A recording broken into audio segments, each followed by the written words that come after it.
நபிகள் நாயகம் உட்கார்ந்துருக்கிறார். அந்த சமயம் அங்க வர்றாங்க.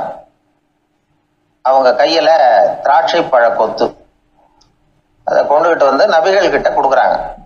சாப்பிடுங்க அப்படின்னு சொல்லி ரொம்ப அன்பா வேண்டிக்கிறாங்க. நபிகள் நாயகமும் ரொம்ப பிரியமா அதை வாங்கிட்டார். அதுக்கப்புறம் அதை சாப்பிட ஆரம்பிச்சார். நபிகள் நாயகம் மதீனாவில் தங்கி இருந்தப்போ இது மாதிரி நிறைய பேர் பழங்களையும் தின்பண்டங்களையும் கொண்டுகிட்டு வந்து கொடுக்கறது வழக்கம். நபிகள் நாயகம் என்ன பண்ணுவார்னா அதெல்லாம் வாங்குவார். உடனே பக்கத்தில் இருக்கிற தோழர்கள் எல்லாருக்கும் பகிர்ந்து கொடுப்பார், தானும் சாப்பிடுவார். இதுதான் எப்போதும் வழக்கம். ஆனால் இந்த தடவை என்னாச்சு தெரியுமா? அவர் அப்படி பண்ணல. ஒவ்வொரு பழமா எடுத்து தானே சாப்பிட்டுக்கிட்டு இருக்கிறார். அவர் விருப்பமா சாப்பிடுகிற காட்சியை ஆசை தீர பார்த்துக்கிட்டு இருந்தாங்க அந்த வயசான அம்மா, அந்த பழத்தை கொடுத்தவங்க. அவங்களுக்கு ரொம்ப மகிழ்ச்சியா இருந்தது, மன நிறைவா இருந்தது.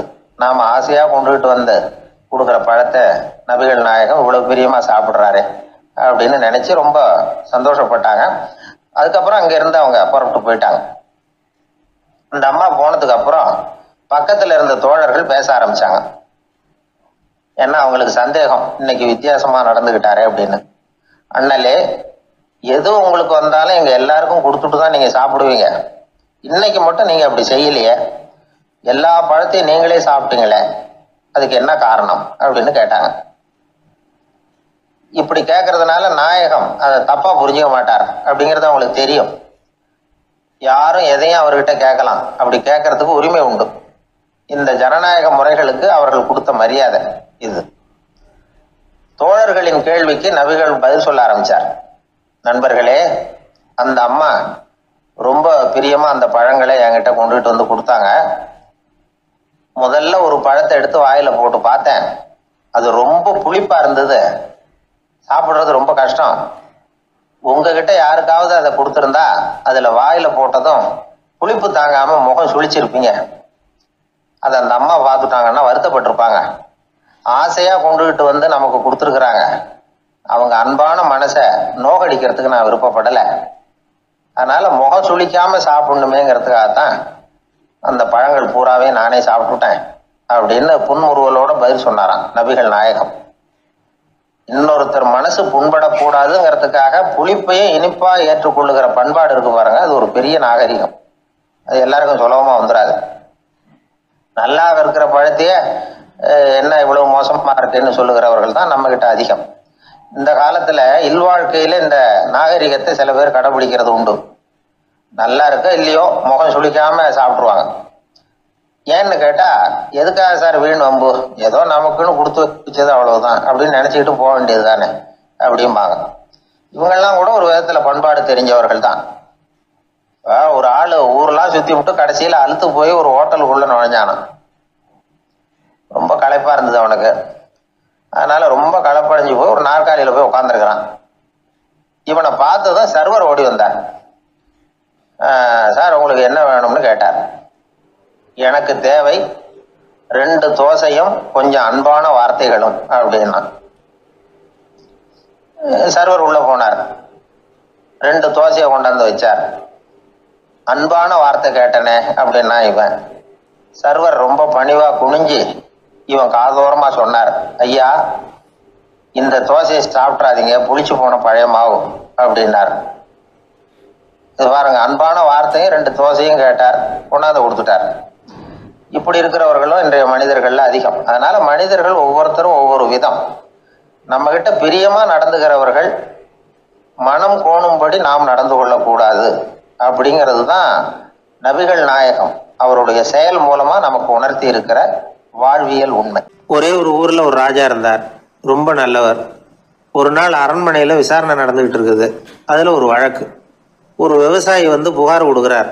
என்ன புகார்னா, அவர் வயல்ல ஆடுகள் வந்து மேய்ஞ்சி பயிரை அழிச்சுட்டுது. நிறைய உழைச்சி செலவு பண்ணி பயிரை உண்டாக்கி வச்சிருந்தேன், எல்லாம் புழுக்குது. இனிமே நான் என்ன செய்யறது, நீங்க தான் சரியான தீர்ப்பு வழங்கணும் அப்படின்னார் அந்த விவசாயி.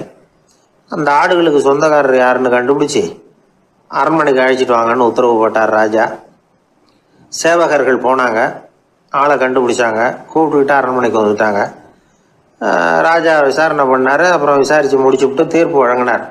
இந்த விவசாயி அடைந்திருக்கிற இழப்புக்கு ஈடாக உன்னுடைய ஆடுகளை அவங்ககிட்ட கொடுத்துட வேண்டியது அப்படின்னு சொல்லிவிட்டார்.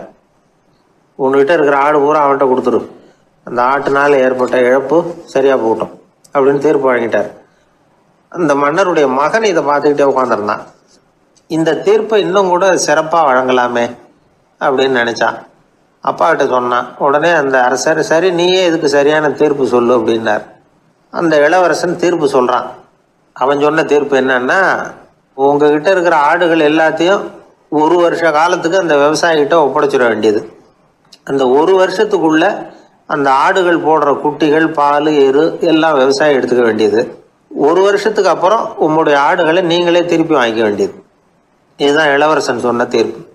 இது சரியான தீர்ப்பு தான். இனிமே என்னுடைய அரச பொறுப்புகளை இளவரசர் வசம் ஒப்படைக்கிறேன் அப்படின்னு சொல்லி ஒப்படைச்சுட்டாராம். அதாவது தாவூத் நபி, சுலைமான் நபி இவர்களுடைய சரித்திரத்தில் இந்த சம்பவம் காணப்படுறதாக ஒரு நண்பர் சொன்னார். ஒரு தண்டனையை பெறுகிறவன் அதுக்கு பிறகு சமூகத்தில் நல்ல விதமாக வாழறதுக்கு வாய்ப்பு இருக்கிறது மாதிரி அமையணும் தீர்ப்பு. அதுக்கு இது ஒரு உதாரணம். சில தீர்ப்புகள் எப்படி அமைஞ்சு விடுதுன்னா, ஒரு தண்டனையை அனுபவித்து முடித்தவன் அதுக்கப்புறம் இந்த சமூகத்தில் நல்லவனாக வாழறதுக்கு நினைச்சா கூட அதுக்கு தகுதி இல்லாதவன் அப்படிங்கிற அளவுக்கு சூழ்நிலை அமைஞ்சிருது. இது சிந்திக்க வேண்டிய ஒரு செய்தி. இன்னொரு ஊரில் ஒரு ராஜா இருந்தார். அவர் ஒரு நாள் ஒரு போட்டி வச்சார். என்ன போட்டின்னா, அரண்மனை வாசலில் ஒரு பெரிய நீச்சல் குளம், அதில் நிறைய விஷப்பாம்புகள். எந்த இளைஞன் துணிச்சலாக அதில் நீச்சல் குளத்தில் குதித்து நீந்தி கரையேறி வர்றானோ அவனுக்கு 100 ஏக்கர் நிலம் பரிசாக வழங்கப்படும். அது வேணாம்னா 1000 ஆடுகள் பரிசாக வழங்கப்படும். அதுவும் வேணான்னா என்னுடைய மகளை கல்யாணம் பண்ணிக்கலாம். இதுதான் மன்னருடைய அறிவிப்பு. பரிசுலாம் நல்லா தான் இருக்குது. இருந்தாலும் பாம்புகள் உள்ள குளம்ங்கிறது நல்லா இல்லையே. அதனால் யாரும் அதில் குதித்து நீஞ்சறதுக்கு முன் வரல.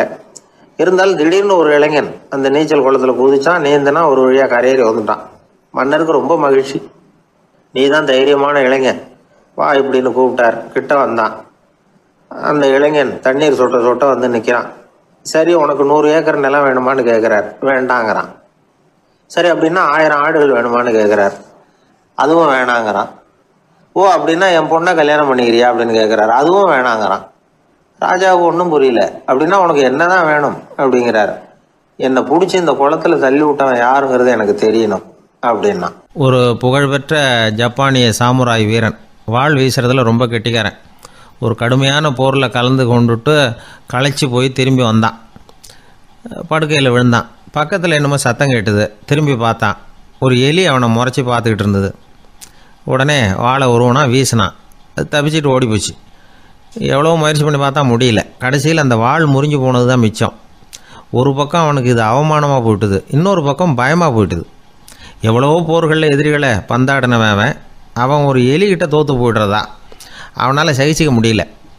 மனைவிகிட்ட சொன்னான் இப்படி நடந்துட்டுதுன்னு. அவள் சிரிச்சா. உங்களுக்கு புத்தியே இல்லை, எலியை போய் யாராவது வாளால் வெட்டுவாங்களா அப்படின்னு அந்த அம்மா சொன்னதும், நீ என்ன சொல்கிறேன்னா, ஒரு பூனையை கொண்டுட்டு வந்துட்டால் போதும், அதுக்கப்புறம் ஏன் எலி வரப்போகுது அப்படின்னு அந்த அம்மா. உடனே ஒரு பூனை வந்து சேர்ந்தது. அது சாதாரண பூனை இல்லை, வீர சாகசங்கள்லாம் செஞ்சு பழக்கப்பட்ட பூனை. பெரிய இடத்துல வளர்ந்தது. அதை கொண்டுட்டு வந்துட்டாங்க. அந்த பூனை குறி பார்த்து எலி மேலே பாஞ்சுது. ஆனால் அந்த எலியை சுலபமாக தப்பிச்சு போயிட்டுது. அடுத்தபடியாகவும் பாயறதுக்கு முயற்சி பண்ணிச்சு அந்த பூனை. ஆனால் அந்த எலியோ ரொம்ப தந்திரமாக திடீர்னு அந்த பூனையின் முகத்துக்கு நேராக பாஞ்சுது. அவ்வளவுதான். அந்த பூனை பயந்து போய் ஒரே தாவா தாவி ஜன்னல் வழியாக வெளியில் ஓடி போச்சு. அந்த வீரனுக்கு இது ஒரு பெரிய அதிர்ச்சியாக இருந்தது. அடுத்தபடியாக யோசனை பண்ணான். ராஜா வளர்த்துக்கிட்டு இருந்த அரண்மனை பூனையை ஒரு நாள் ஏரவலா கேட்டு வாங்கிட்டு வந்தான். ஊர் உலகம்லாம் பேர் வாங்கின பூனை இது. அந்த பூனையாலும் அந்த எலியை ஒன்றும் செய்ய முடியல. வீரனுக்கு ரொம்ப அதிர்ச்சி. அந்த அரண்மனை பூனைகிட்டையே போய் புலம்புனான். அரண்மனை பூனையே, நீயே தோற்று போயிட்டியே, இனிமேல் நான் என்ன செய்ய முடியும்னா. அந்த பூனை சிந்திச்சுது. அப்புறம் சொல்லிச்சு, இந்த காரியத்துக்கு இந்த மேல்மட்ட விவகாரம்லாம் சரிப்பட்டு வராது. சாதாரண வீட்டு பூனை கிடச்சிதுன்னா அதை கொண்டுகிட்டு வந்து விட்டுப்பார் அப்படின்னுது. சாதாரண பூனையால் என்ன செஞ்சிட முடியும்னா இவன் நம்பிக்கை இல்லாமல். இப்போ அந்த அரண்மனை பூனை சொல்லிச்சு, பெரிய வீட்டு பூனையெல்லாம் நல்லா சாப்பிட்டு தூங்கி பழக்கப்பட்டிருக்கோம். அதுக்கெல்லாம் ராஜதந்திரம் தெரியும், ஆனால் எலி பிடிக்க தெரியாது. அதுக்கான வளர்ப்பும் இல்லை, பயிற்சியும் இல்லை. ஏன்னா அதுக்கெல்லாம் பசி கிடையாது. சாதாரண வீட்டு பூனை அப்படி இல்லை, பசிக்கு ஆகாரம் தேடி அலையும், எலிகளை பிடிச்சி சாப்பிட்டுட்டு தான் உயிர் வாழும். அதனால் அதுகளுக்கு எலியை பிடிக்கிற எல்லா உத்திகளும் தெரியும், எங்களுக்கு தெரியாது அப்படின்னுது. அது சரியே, அதுவும் பூனை தான், நீயும் பூனை தான், அதால் முடிகிற காரியம் ஏன் உன்னால் முடியல அப்படின்னு கேட்டான் இவன். இதுக்கு அந்த பூனை சொல்லிச்சு, இதே கேள்வியை நானும் கேட்டேன், உன்னுடைய தந்திர முறை என்னன்னு கேட்டேன். அதுக்கு பதில் சொல்லாமல் படுத்து தூங்கி போச்சு. அதை மறுபடியும் எழுப்பி கேட்டேன், அதுக்கு கோவம் வந்துட்டுது. இதில் என்ன தந்திர முறை வேண்டியிருக்கு, நான் ஒரு பூனை அவ்வளவுதான். பூனைன்னா பூனை, பூனை எலியை பிடிக்கும், நான் எலியை பிடிக்கிறேன் அவ்வளவுதான்னுது அப்படின்னு சொல்லி விவரமாக சொல்லிச்சு அந்த அரண்மனை பூனை. உடனே ஒரு சாதாரண பூனையை கொண்டுட்டு வந்துட்டாங்க. கொண்டாந்து விட்டால் அது பார்க்குறதுக்கு ரொம்ப சாதாரணமாக தெரிஞ்சுது. இந்த வீரனுக்கு நம்பிக்கை வரல, இருந்தாலும் அதை கொண்டுட்டு வந்து வீட்டுக்குள்ளே விட்டான். ஒரே நிமிஷம் அந்த எலியை கவிட்டு வெளியில் ஓடிப்போச்சு. மேலிடத்து பூனைகள்லாம் இதை வேடிக்கை பார்த்துக்கிட்டு வெளியில் நின்றுக்கிட்டு இருக்குது. எல்லாரும் மெதுவாக அந்த பூனையை நெருங்கி, உங்ககிட்ட அப்படி என்ன தனிப்பட்ட திறமை, அதோட ரகசியம் என்னன்னு கேட்டாங்க. அந்த சாதாரண பூனை ரொம்ப சாதாரணமாக சொல்லிச்சான், அதெல்லாம் எனக்கு தெரியாது, நான் பூனை அவ்வளவுதான், நீங்களும் பூனையாக இருங்கோ அப்படின்னு சொல்லிவிட்டு அந்த பூனை தன்னுடைய வாயில் கவிய எலியோடு அங்கேருந்து நடந்து போச்சு. இந்த கதையிலேருந்து நாம் புரிஞ்சிக்க வேண்டிய தத்துவம் என்னென்னா, நீயாக இரு, இதுதான் அந்த தத்துவம். நம்ம ஒவ்வொருத்தருக்கு உள்ளேயும் ஒரு தனித்தன்மை இருக்குது. இதை அவங்கவுங்க புரிஞ்சுக்கிட்டு உண்மை இயல்பு புரிஞ்சுக்கணும். நம்முடைய இயல்பு என்னங்கிறது நமக்கு தெரியணும். அதை கண்டுபிடிக்கிறது தான் உண்மையான கலை. ஒரு பெரிய மனுஷன் வாயை அகலமாக திறந்து வச்சுட்டு தூங்கிட்டு இருந்தான். உடனே ஒரு எலி உள்ளே பூந்துட்டு தான். வீட்டு வேலையாள் டாக்டருக்கு ஃபோன் பண்ணான், எங்கள் முதலாளி வாய்க்குள்ளே ஒரு எலி பூந்துட்டுது டாக்டர் அப்படின்னா. நான் உடனே புறப்பட்டு வரேன், அதுக்கு முன்னாடி நீ ஒரு ரொட்டி துண்டை எடுத்து ஒரு வாய்க்கு முன்னாடி காட்டு, உள்ளே போன எலி வெளியில் வந்துடும்னார் டாக்டர். சரின்னு சொல்லிவிட்டான். கொஞ்ச நேரத்தில் டாக்டர் அங்கே போய் சேர்ந்தார். அப்போ வேலைக்காரன் ஒரு பெரிய மீனை அவர் வாய்க்கு நேராக இப்படியும் இப்படியும் ஆட்டிக்கிட்டு இருந்தான். நான் ரொட்டி துண்டை தானே காட்ட சொன்னேன்னார் டாக்டர். அவன் சொன்னான், எலியை வெளியில் கொண்டுட்டு வர்றதுக்கு ரொட்டி துண்டை காட்ட சொன்னீங்க டாக்டர், அதுக்கப்புறம் அந்த எலியை துரத்திக்கிட்டு ஒரு பூனை உள்ளே போயிருக்கு, அதுக்காக தான் இந்த மீனை காட்டிக்கிட்டு இருக்கேன் நானா. இது எதுக்குன்னா, இப்படி வேடிக்கையாக சொல்கிறது, பூனை பூனையாக இருக்க வேண்டும், எலி எலியாக இருக்க வேண்டும், மனுஷன் மனுஷனாக இருக்க வேண்டும் அப்படிங்கிறத புரிஞ்சுக்கிறது. நாம இருக்கிற வரை வெற்றி நிச்சயம். உழைப்பும் நேர்மையும் உயர்வதற்கு வழிகள். அதை விட்டுட்டு உட்கார்ந்த இடத்துல இருந்துகிட்டே உயர போகணும் அப்படின்னு ஆசை கற்பனை பண்றாங்க. அந்த கற்பனையிலேயே பாதி வாழ்க்கை ஓடி போடுது. உழைப்புங்கிற வழியையும் நேர்மைங்கிற வழியையும் ஒதுக்கி விட்டு குறுக்கு வழியில ஓட நினைக்கிறவங்க குப்புற விழுந்து விடுறாங்க. எந்த தொழிலை நாம செய்தாலும் சரி, அந்த தொழிலுக்குரிய பெருமையை நாம புரிஞ்சுக்கிட்டு அதுல ஈடுபடணும். அப்படி இல்லாம, என்ன சார் பொழப்புது, இந்த தொழிலை மனுஷன் செய்வானா அப்படி புலம்பிக்கிட்டே இந்த தொழிலையே செஞ்சுக்கிட்டு இருக்கிறவங்க நம்மள பல பேர் உண்டு. செய்யும் தொழிலே தெய்வம் அப்படின்னு சொல்றாங்கல்ல, அப்படி சொல்றது எதுக்காக? அந்த அளவுக்கு அதுல ஒரு ஈடுபாடு வேணுங்கிறதுக்காகத்தான். ஒரு பெரிய மலைப்பகுதி, அந்த மலை அடிவாரத்துல ஒரு சிற்பி உட்காந்து ஒரு சிலையை வடிச்சுக்கிட்டு இருக்கிறான். கையில ஒரு சின்ன உளிய வச்சுக்கிட்டு ஒரு பெரிய கருங்கல் பாறையை கொஞ்சம் கொஞ்சமா உடைச்சுக்கிட்டு இருக்கான். ஒரு சிற்பத்தை வடிக்கிறதுங்கிறது அவ்வளவு உன்னதமான ஒரு தொழிலா? எல்லாராலையும் முடியுமா அது? அப்படி இருந்தும் அந்த சிற்பிக்கு மன நிறைவில்லை. அவன் நினைக்கிறான், இந்த கடுமையான வெயில்ல உட்கார்ந்து வேலை செய்யறது எவ்வளவு கஷ்டம். நாம ஒரு சிற்பியா இருக்கிறதுனால தானே சூரியன் கடுமையான வெப்ப கதிர்களை நம்ம மேல வீசுறான். நாமளே அந்த சூரியனா இருந்துட்டா இந்த கஷ்டம் இருக்காதே. நம்மளை கஷ்டப்படுத்துறவன் நம்மளை விட வலிமை உள்ளவன், அதனால நாம அவனா மாறி விடுறதுதான் நல்லது அப்படின்னு அந்த சிற்பி யோசனை பண்ணான். அவன் எண்ணம் உடனே நிறைவேறிட்டுது. இயற்கைங்கிற மாபெரும் சக்தி அவனை ஒரு சூரியனா மாத்தி விட்டது. சிற்பி இப்போ ஒரு சூரியனா மாறினான். இனிமே இந்த உலகத்துல நம்மளை விட வலிமை உள்ளவன் வேற யாரும் கிடையாது அப்படின்னு நினைக்க ஆரம்பிச்சுட்டான். அவனுக்கு மகிழ்ச்சியா இருந்தது. அந்த மகிழ்ச்சி அதிக நேரம் நீடிக்கல. ஏன்னா கொஞ்ச நேரத்துல ஆகாயத்துல கரிய மழை மேகங்கள் அப்படியே சூழ்ந்து வந்தது. சூழ்ந்து வந்த மேகங்கள் சூரியனை மறைக்க ஆரம்பிச்சது. இப்போ சூரியனா இருந்த அந்த சிற்பி நினைச்சு பாக்குறான், என்ன இது, என்னையே இந்த மேகம் மூடி மறைக்குதுன்னா அது என்னை விட பெரிய ஆளாதான் இருக்கணும்.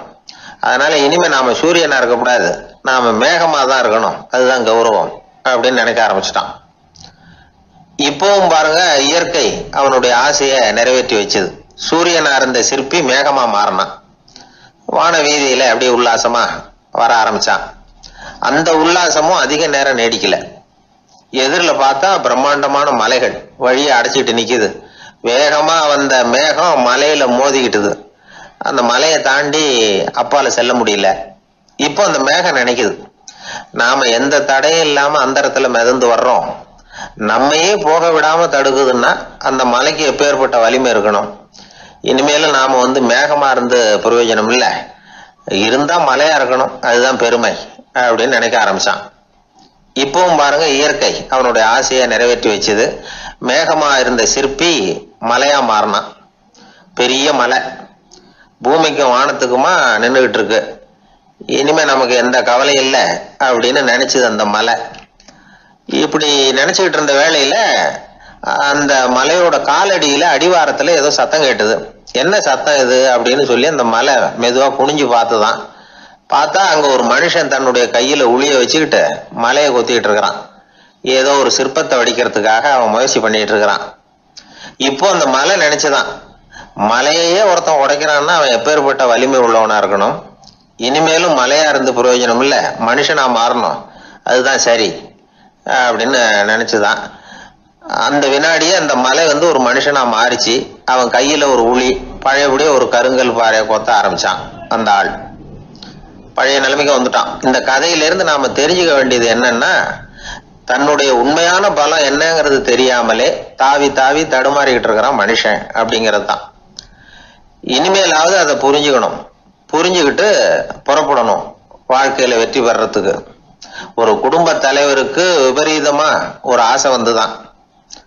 அதாவது ஒரு நாள் பூராவும் புடவை கட்டிக்கிட்டு மனைவி செய்கிற வீட்டு வேலைகள், சமையல் வேலைகள் எல்லாத்தையும் தானே செய்யணும், மனைவிக்கு ஆண் வேஷம் போட்டு ஆபீஸுக்கு அனுப்பி வச்சுடணும் அப்படின்னு ஆசைப்பட்டான். இதுதான் அந்த ஆசை. அதே மாதிரி செஞ்சான். பெண் வேஷத்துல சமையல் பண்ணிட்டு இருந்தான். இருட்டி விட்டுது. இந்த சமயத்துல வாசல் கதவு தட்டப்படுற சத்தம் கேட்டுது. ஓடி போய் திறந்தான்.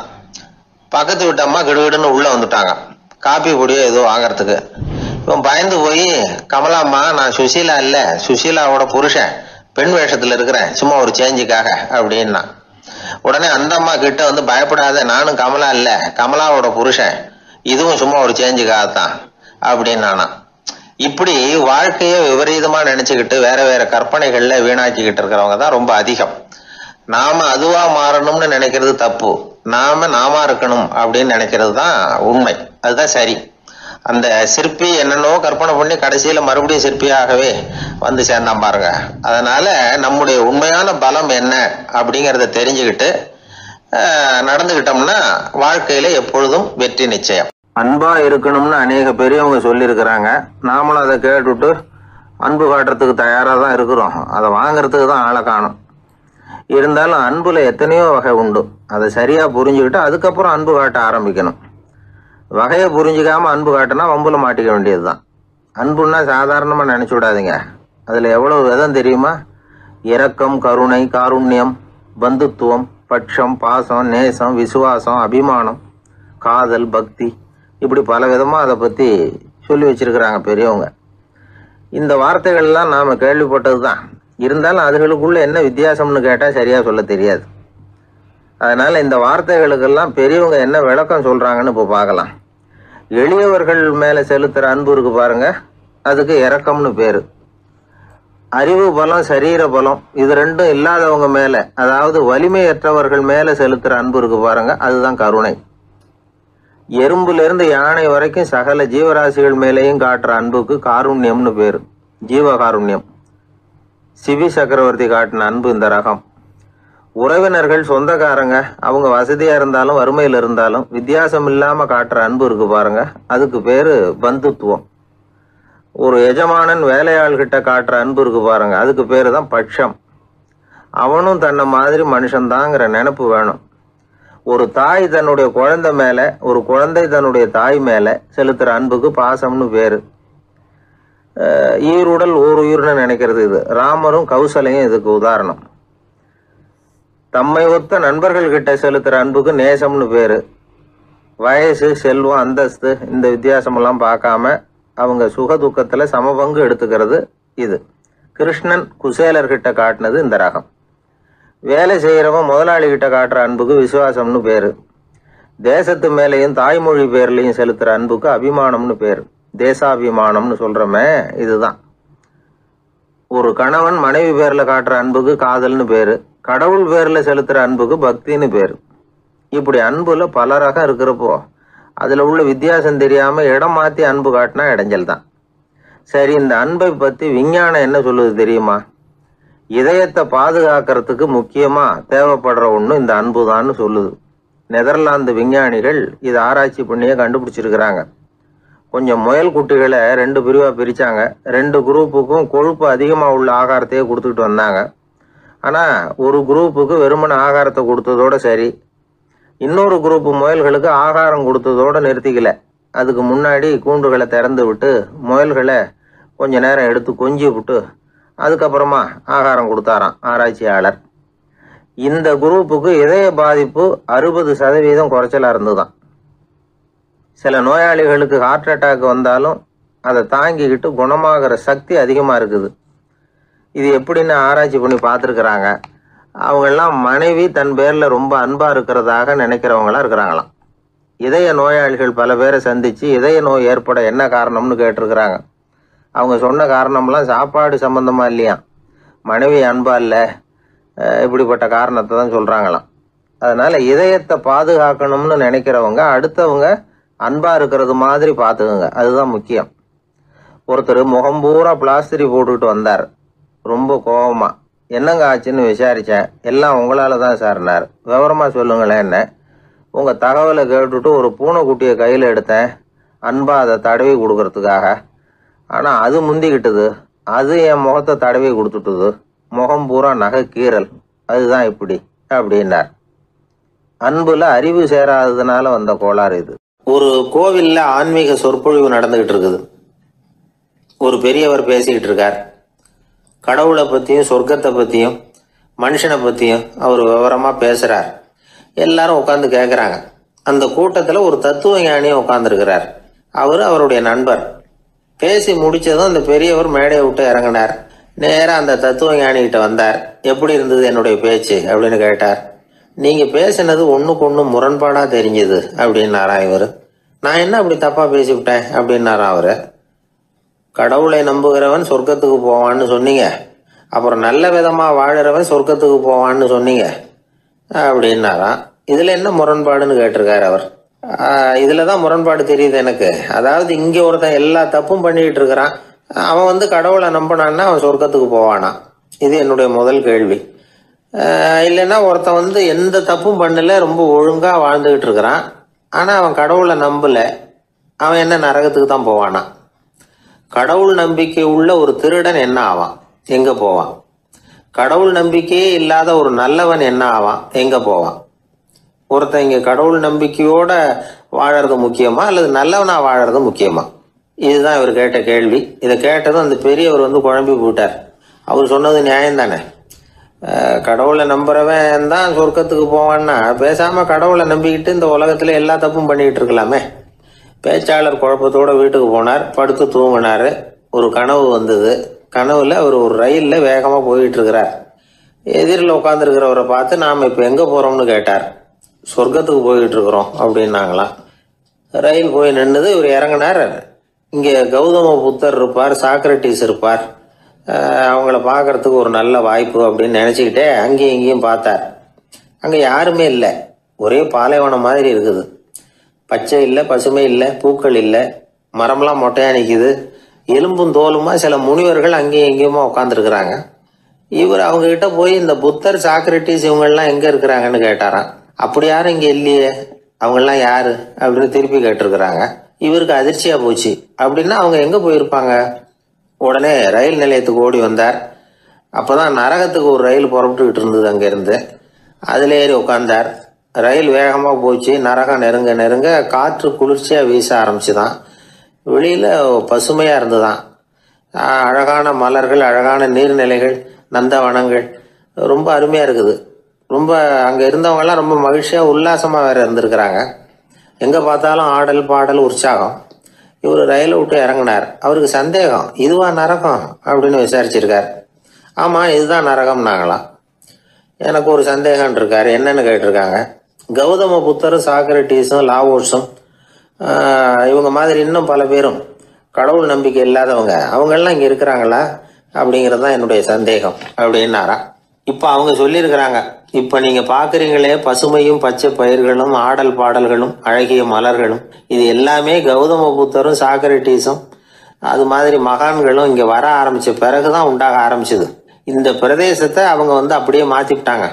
இப்போலாம் இங்கே இருக்கிறவங்க யாரும் சொர்க்கத்துக்கு போகிறதுக்கே ஆசைப்படுறதில்ல அப்படின்னாங்களாம். இந்த அதிர்ச்சியிலேயே அந்த பெரியவர் கனவு கலைஞ்சி முழிச்சுக்கிட்டார். இதில் இருக்கிற கருத்து என்னன்னா, நல்லவர்கள் எங்கே இருக்கிறாங்களோ அந்த இடத்துக்கு பேர் தான் சொர்க்கம். சொர்க்கம் நரகம்ங்கிறதெல்லாம் ஆன்மீக பண்புகள், அவ்வளவுதான். ஒரு ஊரில் 2 இணைபிரியாத நண்பர்கள். ஒருத்தன் கேட்டான், இப்போ கடவுள் நம்ம முன்னாடி வந்து உங்கள் 2 பேரில் யாராவது ஒருத்தர் மட்டும் என்னோட சொர்க்கத்துக்கு வரலாம் அப்படின்னு கூப்பிட்டா நீ என்ன சொல்லுவேன்னு கேட்டானா. இவன் ரொம்ப பெருந்தன்மையாக உன்னையே அழைச்சிட்டு போக சொல்லிடுவேன் அப்படின்ட்டுருக்கான். அப்படின்னா உனக்கு சொர்க்கம் வேணாமான்னு கேட்டிருக்கான் அவன். நீ என்னை விட்டுட்டு போனாவே அப்புறம் இந்த பூலோகமே எனக்கு சொர்க்கம் தாண்டா அப்படின்னு நானா இவன். வாயில கொழுப்பு இருந்தாலும் பரவாயில்ல சார், எப்படியாவது ஒரு வழியா சமாளிச்சுக்கலாம். ஆனா வயத்துல மட்டும் கொழுப்பு இருக்கக்கூடாது சார். அப்படி இருந்தா அதான் அலட்சியமாகவும் விட்டுறக்கூடாது சார் அப்படின்னு ஒருத்தர் சொல்லிட்டு வந்தார். அதுக்கப்புறம் தான் அவர்கிட்ட பேசி பல விவரங்களை தெரிஞ்சுக்க முடிஞ்சுது. சில பேர் சொல்லுவாங்க, எனக்கு தொந்தி கிடையாது சார், வேணும்னா என் வயத்தை அழுத்தி பாருங்க, கல் மாதிரி இருக்கும்பாங்க. வயிறு கல் மாதிரி இருந்தால் உள்ள கொழுப்பு இல்லைன்னு நினச்சிடக்கூடாது. வயிற்று தசைக்கு அடியில் உள்ள கொழுப்பு சில வாத்தியங்களில் இருக்குமே நரம்பு, அது மாதிரி டைட்டாக இழுத்துக்கிட்டு இருக்குன்னு அர்த்தம். அதனால் தொட்டு பார்த்தா கல் மாதிரி தான் இருக்கும், இருந்தாலும் தொந்தி தான். வயிற்றில் கொழுப்பு அதிகமாக இருக்கிறது சங்கடம் தான். அதனால் கொலஸ்ட்ரால் அளவு அதிகமாகும். இதய நோய்கள், நீரிழிவு, ஹைப்பர் டென்ஷன், ஸ்ட்ரோக்கு இது மாதிரி ரிஸ்கெல்லாம் அதிகமாகும். ஒருத்தர் ஒல்லியாக இருக்கலாம், உடம்பு எடை வந்து அதிகப்படியாக இல்லாமல் இருக்கலாம். அப்படி இருந்தால் கூட அவர் உடம்புல வந்து மற்ற பகுதியை விட வயத்தில் கொழுப்பு அதிகமாக இருக்கும். நாம தான் ஒல்லியாக இருக்கிறோமே, நமக்கு ஒன்றும் இல்லை அப்படின்னு நினச்சிடக்கூடாது. சரி, நம்ம வயிறு இருக்க வேண்டிய அளவை விட அதிகமாக இருக்குதா இல்லையா, அதை எப்படி கண்டுபிடிக்கிறது? அதுக்கு சில வழி இருக்குது. முதல்ல நீங்கள் நேராக ஸ்ட்ரெயிட்டாக நிமிர்ந்து நில்லுங்க. உங்கள் பார்வையை மட்டும் கீழே தாழ்த்தி கால் விரலை கவனிங்க. விரல் உங்களுக்கு தெரியுதா அப்படின்னா உங்கள் வயர் வந்து நார்மலாக இருக்குன்னு அர்த்தம். கால் விரல் உங்கள் கண்ணுக்கு தெரியலையா அப்படின்னா உங்களுக்கு வயிறு பெருசு தான். இன்னொரு வழி இருக்குது, அது என்ன தெரியுமா? ஒரு தரையில் நீட்டாக படுத்துடணும். 1 மீட்டர் நீளம் உள்ள அளவுகோல் ஒன்று எடுத்துக்கோங்க. கழுத்து எலும்பில் ஒரு பக்கத்தையும் இடுப்பில் வந்து ஒரு பக்கத்தையும் வைங்க. பக்கவாட்டில் வைங்க, அதாவது படுக்க வாட்டில். அது நடுப்பகுதி வயத்தில் வந்து முட்டி தராசு மாதிரி ஆடுதா அப்படின்னா உங்கள் வயர் வந்து உங்களுக்கு ப்ராப்ளம் தான். அதனால் அதை கண்டுபிடிக்கிறதுக்கு அப்படி ஒரு அளவுகோல் வச்சிருக்கிறாங்க. மருத்துவ அறிவியல் ரீதியாக உங்களுக்கு தொந்தி இருக்குதா இல்லையான்னு கண்டுபிடிக்கிறதுக்கு ஒரு வழி இருக்குது. உங்கள் இடுப்பில் வெயிஸ்ட் அப்படின்னு சொல்கிறோம்ல, இடுப்பில் ஒரு அளவு எடுக்கணும், சுற்றளவு. இடுப்புக்கு கீழே ஹிப்புன்னு சொல்கிறோம்ல, அங்கே ஒரு அளவு எடுக்கணும், அதிகபட்ச சுற்றளவு எடுக்கணும். அந்த அளவை இந்த அளவால் வகுக்கணும். அதாவது உங்கள் வெயிஸ்ட் மெஷர்மெண்ட் இருக்குல்ல, அதை வந்து ஹிப்பு மெஷர்மெண்ட்டால் வகுக்கணும். இந்த விகிதம், அதாவது வெயிஸ்ட் ஹிப் ரேஷியோ, ஆண்களுக்கு வந்து 0.95க்கு மேலே போகக்கூடாது, பெண்களுக்கு வந்து 0.85க்கு மேலே போகக்கூடாது. அப்படி போயிட்டுதுன்னா வயிறு பெருத்திருக்குதுன்னு அர்த்தம். இது வந்து டாக்டர்கள் கண்டுபிடிக்கிற ஒரு விதம். சரி, இந்த தொந்தியை குறைக்கிறதுக்கு என்ன பண்ணலாம்? பட்னி கிடக்கலாமா அப்படின்னா அது தேவையில்லை. ஆனால் கலோரி அளவை குறைக்கணும். அது எப்படி? கொழுப்பு ஆகாரத்தை குறைக்கணும். இப்போ கார்போஹைட்ரேட்டு, புரோட்டீன்லாம் இருக்குது இல்லை, அதெல்லாம் ஒரு கிராமுக்கு சுமாராக 4 கலோரி கொடுக்கும். ஆனால் கொழுப்பு வந்து ஒரு கிராமுக்கு 9 கலோரி கொடுக்கும். அதனால் ஒரே அளவுள்ள ஆகாரங்களில் கூட கலோரி வித்தியாசம் இருக்குது. கலோரி அளவு குறைச்சலாக கொடுக்கக்கூடிய ஆகாரம் சாப்பிடணும். இப்போ தொந்தியை குறைக்கிறதுக்கு கடுமையான உடற்பயிற்சி தேவையா அப்படின்னு கேட்டால் அதுவும் தேவையில்லையா. ஆகாரத்தில் கொழுப்பை குறைச்சாவே போதும், மற்ற ஆகாரம் செரிக்கிறதுக்கு லேசான உடற்பயிற்சியே போதும். வயத்தை குறைக்கிறேன்னு சொல்லி சில பேர் உட்காந்து எழுந்திருப்பாங்க, அதுவும் தேவையில்லையா. அப்படிலாம் பண்ணி உங்களை கஷ்டப்படுத்திக்க வேண்டியதில்லை. வயத்தை குறைக்கிறதுக்கு அதெல்லாம் உதவுறது இல்லை அப்படின்னு அது சம்பந்தமான நிபுணர்கள் சொல்கிறாங்க. இப்போ இது சம்பந்தமாக 1984 ஒரு சோதனையே பண்ணி பார்த்துருக்குறாங்க. ஒரு நாளைக்கு 185 தடவை உட்காந்து எழுந்திருக்கிறது. இது மாதிரி 27 நாள் பயிற்சி பண்ணிவிட்டு பார்த்தாங்களாம். வயிற்று கொழுப்புல எந்த மாறுதலும் இல்லையா. அதனால் உட்காந்து எழுந்திருக்கிற வேலையெல்லாம் தேவையில்லை. தொந்தியை குறைக்கிறதுக்கு முயற்சி பண்ணுறவங்க தோற்றத்தை அழகாக்கிறது ஒரு பக்கம் இருந்தால் கூட ஆரோக்கியமான நீண்ட வாழ்வுக்கும் அவங்க அஸ்திவாரம் போடுறாங்கன்னு தான் அர்த்தம். ஒருத்தர் வந்தார், சார் எனக்கு தொந்தி இருக்கா இல்லையான்னு கண்டுபிடிக்கிறது கஷ்டமாக இருக்குதுன்னார். சரி நான் கண்டுபிடிக்கிறேன், இப்படி தரையில் காலை நீட்டி ஸ்ட்ரைட்டாக படுங்க அப்படின்னோம். சரின்னு படுத்துட்டார். இப்போ உங்கள் கண்ணை திருப்பி கால் கட்டை விரலை பாருங்க, கட்டை விரல் தெரியுதா அப்படின்னு கேட்டேன். தெரியுது சார்னார். நீங்கள் தெரியுதுன்னு சொல்கிறத நான் எப்படி நம்புறதுன்னு. அதோ தெரிகிற அந்த கட்டை விரல் நுனியில் ஒரு ஈ கூட உட்காந்துருக்குது பாருங்க சார் அப்படின்னார். அப்படின்னா நீங்கள் பார்க்குறது கட்டை விரல் இல்லை சார், உங்கள் மூக்கு நுனி, அங்கே தான் இப்போ ஈ உட்காந்துருக்குது அப்படின்னோம். மனிதர்களில் சில பேர் ரொம்ப வித்தியாசமாக நடந்துக்குவாங்க. மற்றவங்களுக்கு அது ரொம்ப ஆச்சரியமாக கூட இருக்கும். அந்த ஆள் ஒரு மாதிரி பார்த்து நடந்துக்கோ அப்படின்னு கூட சொல்கிறது உண்டு. இவங்களை பார்த்து நாம் பித்து குளியும்போம். உளவியல் இவங்களை எக்ஸென்ட்ரிக்ஸ் அப்படின்னு சொல்லுது. இவங்களை மனநோயாளிகள்னு தவறாக புரிஞ்சிக்க கூடாது. அவங்க வேற இவங்க வேற. எக்ஸென்ட்ரிக்ஸ் பற்றின சில விவரங்கள் ஒரு புத்தகத்தில் இருக்குது. அதாவது ஸ்காட்லாந்தில் ஒரு உளவியல் மருத்துவர் அதை எழுதியிருக்கிறார். அவர் பேர் டாக்டர் டேவிட் வீக்ஸ். அவருக்கு ஒரு உதவியாளர் இருந்தாராம், அவர் பேர் கேட் வுட். இவங்க 2 பேரும் சேர்ந்து இங்கிலாந்து பூரா சுற்றி பார்த்துருக்காங்க. 3 வருஷம் சுற்றினாங்களாம். நான் சொன்னது மாதிரி ஒரு மாதிரியாக இருக்கிற ஆசாமிகள் பல பேரை சந்தித்து பேசி அவங்கள பற்றி ஆய்வுலாம் நடத்தியிருக்கிறாங்க. அப்படி நடத்தி அதை ஒரு புஸ்தகமாக எழுதியிருக்கிறாங்க. நிறைய பேசி பார்த்துட்டு அவங்க சொல்லியிருக்கிறத கேட்டால் ரொம்ப ஆச்சரியமாக இருக்குது. நாம் இவங்களை பார்த்து பித்துக்குழிங்கிறோம், எக்ஸென்ட்ரிக்ஸ் அப்படின்னு சொல்கிறோம், கிண்டல் கூட பண்ணுறோம். ஆனால் அவங்களோட அறிவு ரொம்ப தெளிவானதான். இந்த ஆராய்ச்சியாளர்கள் சொல்கிறாங்க அவங்க உடல் நலமும் ரொம்ப நல்லா இருக்குதான், உடம்புலையும் எந்த கோளாறும் இல்லையா, அவங்களுக்கு மகிழ்ச்சியும் அதிகமாக, ஆயுளும் அதிகமாக. அவங்களில் பல பேர் என்ன சொல்கிறாங்கன்னா, நீங்கள் நினைக்கிறது மாதிரி இல்லை நாங்கள், ஆனால் நாங்கள் மற்றவங்கள்லேருந்து வேறுபட்ட தன்மை உள்ளவங்க அப்படிங்கிறத ஒத்துக்கிறாங்களாம். இந்த உலகம் பிறந்ததுலேருந்தே இப்படிப்பட்ட வித்தியாசமான ஆசாமிகளும் பிறந்திருக்கிறாங்க. சரி, அப்படிப்பட்டவங்க எப்படி இருப்பாங்க? இப்போ ஒரு மகாராஜா தன்னோட நாய்க்கு லட்சக்கணக்கில் பணம் செலவு பண்ணி கல்யாணம் பண்ணி வச்சிருக்கிறார். ஒரு கோடீஸ்வரர் தான் வளர்த்துக்கிட்டு இருந்த பூனைகளுக்கு தன்னோட சொத்து பூராவை எழுதி வச்சிருக்கிறார். இது மாதிரி ஒருத்தர் 2 பேர் இல்லை, நிறைய பேர் உண்டு. சில பேர் எப்படி தெரியுமா, அவங்களுக்கு வசதியில் எந்த குறையும் இருக்காது, வீடு காரு பணம் எல்லாம் தாராளமாக இருக்கும். அப்படி இருந்தாலும் அவங்கக்கிட்ட ஒரு பழக்கம் இருக்கும். யாராவது ஒரு நண்பர் வீட்டு விசேஷத்துக்கு போயிருப்பார், இல்லைன்னா ஒரு கடைக்கு போயிருப்பார். அவங்க ரொம்பவும் மரியாதையாக வரவேற்று எல்லாம் பண்ணிகிட்டு இருப்பாங்க. ஆனால் இவர் அவங்களுக்கு தெரியாமல் ஏதாவது ஒரு பொருளை திருடி பாக்கெட்டில் போட்டுவிட்டு வந்துடுவார். அப்படி வந்தால் தான் இவருக்கு திருப்தி. பல பேர் அவங்க வளர்த்த பிராணிகளுக்கு பளிங்கு கல்லால் சமாதி கட்டி வச்சுருக்கிறாங்க. இப்படிலாம் பண்ணுறாங்க. பல பேர் அவங்களுக்கு பிடித்தமான ஒருத்தர் எப்படியோ அதே மாதிரி தலைமுடி தாடி வச்சுக்கிறது, உடை உடுத்திக்கிறது, மலை குகையில் போய் குடியிருக்கிறது, இப்படி எவ்வளவோ வினோதமான நடவடிக்கைகள். இவங்களையெல்லாம் ஆய்வு பண்ணின டாக்டர் வீக்ஸ் என்ன சொல்கிறார் தெரியுமா? பொதுவாக இவங்க உயர்ந்த புத்திசாலிகளாக இருக்கிறாங்க. ஒருமைப்பட்ட மனம், கருமையுமே கண்ணான பண்பு, தனிமையை நாடுற மனப்பான்மை எல்லாம் இவங்களுக்கு உண்டு. அவங்களில் பல பேர் அவங்க பெற்றோருக்கு முதல் குழந்தை அல்லது ஒரே குழந்தை, இப்படி தான் இருக்கிறாங்க. இது மாதிரியானவங்க பெண்கள் 1 பங்குன்னா ஆண்கள் 2 பங்கு. இவங்கெல்லாம் ஆக்கப்பூர்வமான செயல் செய்கிறாங்க, அப்படிப்பட்டவங்களாக தான் இருக்கிறாங்க.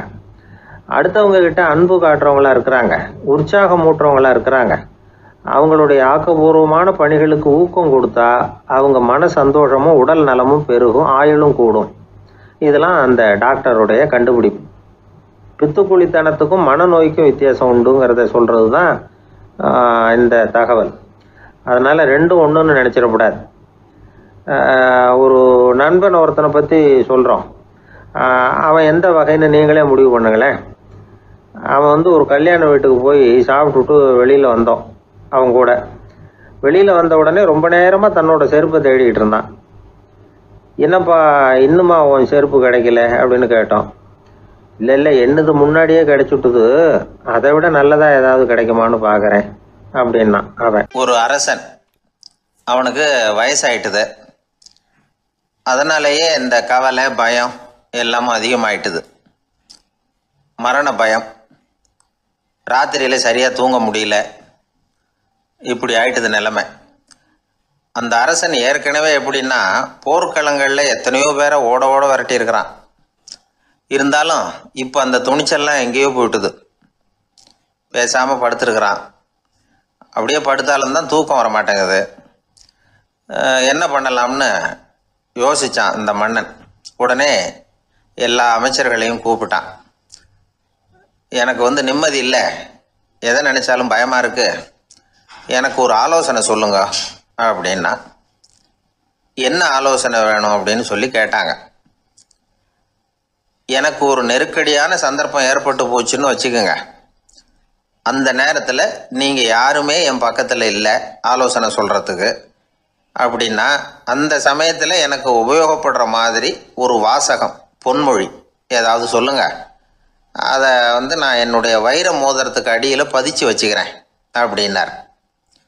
தேவைப்படுறப்போ உதவும் அப்படிங்கிறதுனால. அவர் போட்டிருந்த மோதிரமும் அதுக்கு தகுந்த மாதிரியே திறந்து மூடுறது மாதிரி அமைஞ்சிருந்தது. ஏதாவது வாசகம் எழுதுனா உள்ள வச்சுக்கலாம், அதுக்கான வசதி அதில் இருந்தது. அமைச்சர்கள்லாம் யோசனை பண்ணாங்க. இது மாதிரி ராஜா கேட்குறாரு, என்ன வாசகம், அதாவது பொன்மொழி சொல்லலாம் அப்படின்னு எல்லாரும் யோசனை பண்ணாங்க. ஒருத்தருக்குமே சரியாக தோணலை, ஒரே குழப்பமாக இருந்தது. ஏன்னா நெருக்கடியான சமயத்தில் உபயோகப்படுறது மாதிரி ஒரு பொன்மொழி வேணும்னு சொல்லியிருக்கிறார். அப்படி இப்படி யோசித்து பார்த்தா ஒன்றுமே தோணலை. எல்லாரும் குழம்பிக்கிட்டு இருந்த நேரத்தில் ஒரு பெரியவர் அந்த பக்கமாக வந்தார். அவர் சொன்னார், நான் வேணும்னா அதுக்கு பொருத்தமாக ஒரு வாக்கியம் சொல்கிறேன், ஆனால் ஒரு நிபந்தனை. அதை யாரும் ரொம்ப ஆர்வம் காரணமாக அவசரப்பட்டு படிச்சிடக்கூடாது. அதை ரகசியமாக அந்த மோதிரத்துக்குள்ளே எழுதி வச்சுக்கணும். எப்போவாவது இக்கட்டில் மாட்டிக்கிற சமயத்தில் மட்டும் வேறு வழியே இல்லை அப்படிங்கிற நிலைமையில் மட்டும்தான் அதை திறந்து பார்க்கணும். அப்படி நீங்கள் இருக்கிறதா இருந்தால் நான் அதை சொல்கிறேன் அப்படின்னார் அந்த பெரியவர். சரின்னு ஒத்துக்கிட்டாங்க எல்லாரும். அதே மாதிரி அவர் ஒரு வாக்கியத்தை சொன்னார். அவர் சொன்ன வாக்கியத்தை ரகசியமாக மோதிரத்துக்குள்ளே பதிச்சு மூடியாச்சு. ராஜா அதை விரலில் மாட்டிக்கிட்டார். கொஞ்ச நாள் ஆச்சு. அந்த ராஜாவுக்கு ஒரு சோதனை வந்தது. என்ன சோதனைன்னா, அடுத்த நாட்டு மன்னன் படையெடுத்துக்கிட்டு வந்துட்டான்.